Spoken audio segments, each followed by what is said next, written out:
தந்தை மகன் தூய ஆவியின் பெயராலே ஆமென். இன்றைய செய்தியானது ரூத் 2. ரூத் அதிகாரம் 2.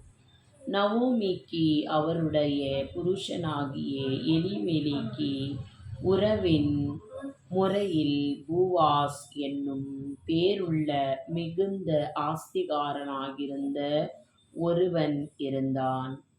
புவாபி ஸ்திரீயான ரூத் என்பவள் நவோமியை பார்த்து, நான் வயல்வெளிக்குப் போய் யாருடைய கண்களில் எனக்கு தயை கிடைக்குமோ அவர் பிறகே கதிர்களைப் பொறுக்கிக் கொண்டு வருகிறேன் என்றாள்.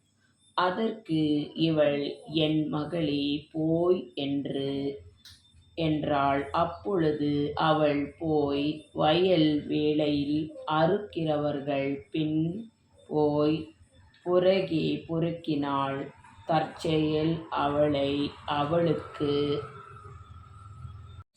நேரிட்ட வயலினும் எலிமெலேக்கியா வம்சனாகிய பூவாசுடையது இருந்தது. அப்பொழுது பூவாஸ் பெத்லெகேமிலிருந்து வந்து அறுக்கிறவர்களைப் பார்த்து, கர்த்தர் உங்களோடே இருப்பாராக என்றான். அதற்கு அவர்கள், கர்த்தர் உம்மை ஆசீர்வதிப்பாராக என்றார்கள். பின்பு பூவாஸ் அறுக்கிறவர்களைப் பார்த்து, கண்காணியாக வைக்கப்பட்ட தன் வேலைக்காரனை நோக்கி, இந்த பெண்மணி யாருடையவள் என்று கேட்டான். அறுக்கிறவர்கள் மேல் கண்காணியாக வைக்கப்பட்ட அந்த வேலைக்காரன் பிரதியுத்தரமாக, இவள் மோவாப் தேசத்திலிருந்து நொவோமியோட கூட வந்த மோவாபியின் பெண்மணி. அறுக்கிறவர்கள் பிறகு அரிக்கட்டிகளிலிருந்து சிந்தினதை புரக்கிக் கொள்கிறேன் என்று என்னிடத்தில் கேட்டுக்கொண்டாள். காலிமை தோக்குவி இதுவரையும் இங்கே இருக்கிறாள். இப்பொழுது ஆனால் குடிசைக்கு வந்து கொஞ்சம் நேரம்தான் ஆயிற்று என்றான். அப்பொழுது பூவாஸ் ரூத்தைப் பார்த்து,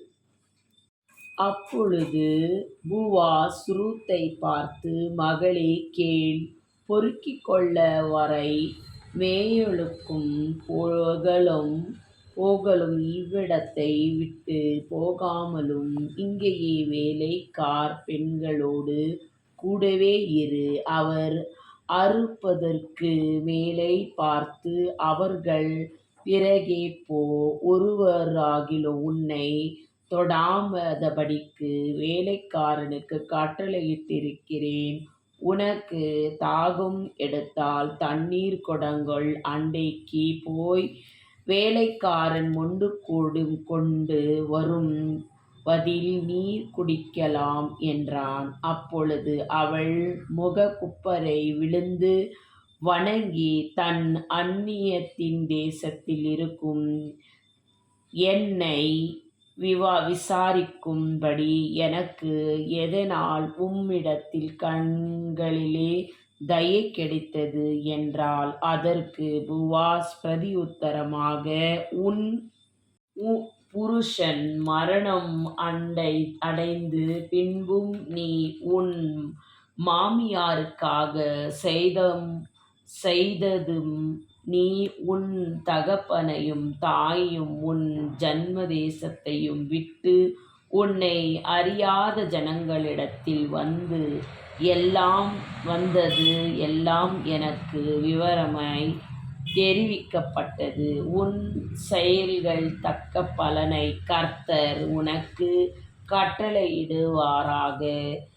இஸ்ரவேலின் தேவனாகிய கர்த்தருடைய சேட்டைகளின் கீழ் வந்த உனக்கு அவராலே தெய்வீன பலம் கிடைப்பதாக என்றான். அதற்கு அவள், என் ஆண்டவனே, உம்முடைய கண்களில் தயை கிடைக்க வேண்டும். நான் உம்முடைய வேலைக்காரர்களில் ஒருத்தியாகவும் சமானமாய் இராவிட்டாலும் நீர் எனக்கு ஆறுதல் சொல்ல உம்முடைய அடியாளுடைய பட்சம் இராமல் பேசினீர் என்றாள்.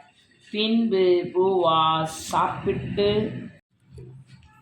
சாப்பிடும் வேளையில் அவளைப் பார்த்து, நீ இங்கே வந்து இந்த அப்பத்தைப் புசித்து கணிகையில் உன் துணிகளைத் தோய்த்துக்கொள் என்றான்.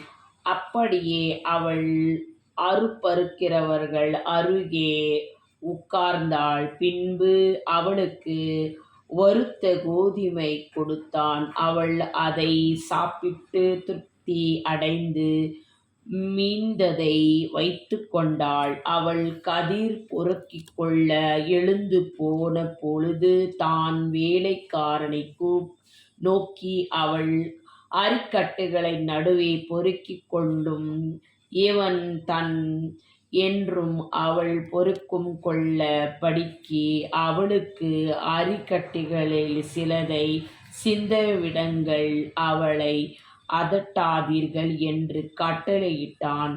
அப்படியே அவள் சாயங்காலம் மட்டும் வேலைகளைக் கதிர் பொறுக்கினாள். பிறகு அவள் தட்டி அடித்துத் தீர்ந்தபோது அது ஏறக்குறைய ஒரு முறுக்காலும் வாள் கோதுமை கண்டது. அவள் அதை எடுத்துக் கொண்டு ஊருக்குள் வந்தாள். அவள் பொறுக்கினதை அவள் மாமியார் பார்த்தாள்.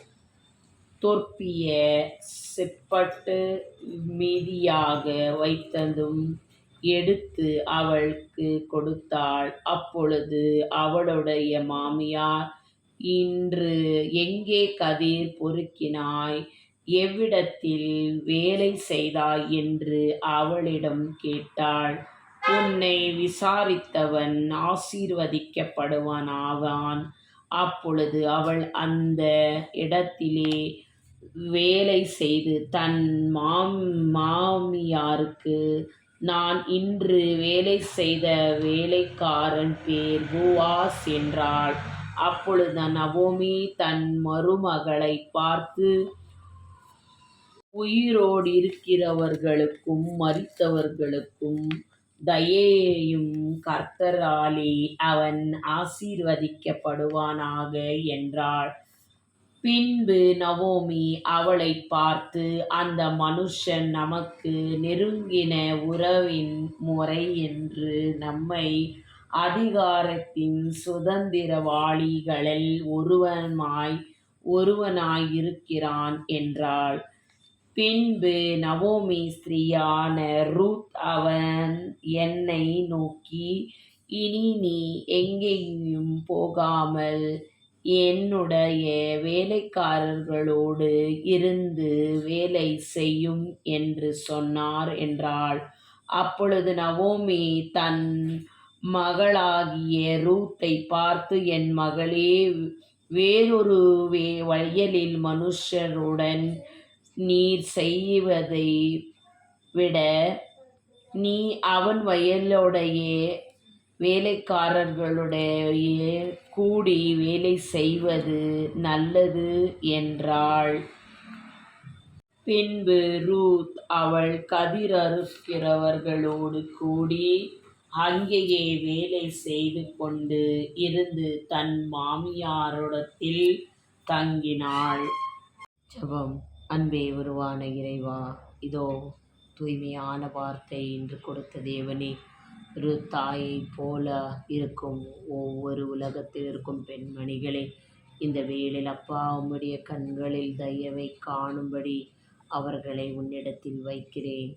இதோ இந்த நற்செய்தியை கேட்கிற அனைத்து மக்கள் மேல் நீர் இரக்கமாயிரும். அனைத்து பெண்களின் மேல் உன்னுடைய பரிசுத்தமான கரங்கள் வைத்தருளும். அவர்களை பாதுகாத்து அவர்களை அட்சித்தருளும். அவர் தேவைகளை நீர் சந்தித்தருளும். தந்தையே, ஒருவரும் கைவிடாமல் காக்குகிற தேவனாய் நீர் இருக்கிறீர். உலகத்தில் இருக்கும் அத்தனை பெண்களையும் உன் கரங்களில் இன்று ஒப்புக் கொடுக்கிறேன். அவர்களை இரட்சித்து